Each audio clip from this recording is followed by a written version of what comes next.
Everyone who's been listening and watching today, make sure you go get educated about Mission 44, about the Hamilton Commission, really incredible initiatives that Lewis started that are leading the way to make sure that diversity and inclusion are taken more seriously across all industries, which I think we would all agree with. If you could create one law that everyone in the world had to follow, what would it be? One of the things that I struggle with every day is, and it's just how life is, and it's been the way for thousands of years, that there is such a disparity between wealthy and the poor. And, you still, when you drive around LA, there's still so many people living on the streets. You shouldn't be able to have billions. I think there should be a limit to how much you can have, because there's enough to go around to everyone. So somehow creating a law that creates more equality and equal access for everyone, I don't know how that you would implement that law, but geez, man, I've met kids that are starving. Yeah, same.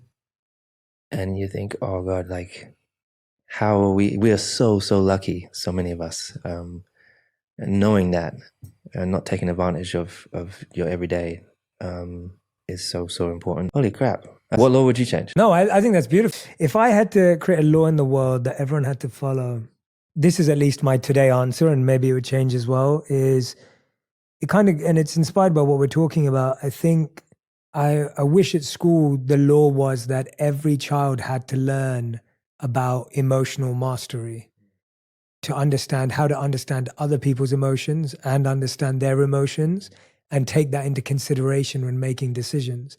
And if every child was given that exposure to emotional mastery, then people would just have tools of how to deal with their own pain and someone else's pain, and how to deal with when your parents are going through pain, because I feel like pain is the issue. We have any pain today. That's so good, man. No, but it's inspired by you. That's why, when you go to school, you don't learn all they don't prepare you enough for what's to come. Not at all. And that's tapping into mental health, as you mentioned. Exactly. Yeah, exactly. And that's kind of where my purpose is, right? My purpose is that feeling of, when I lived as a monk, that's where I got exposed to emotional mastery. That was the goal of what monk training was about.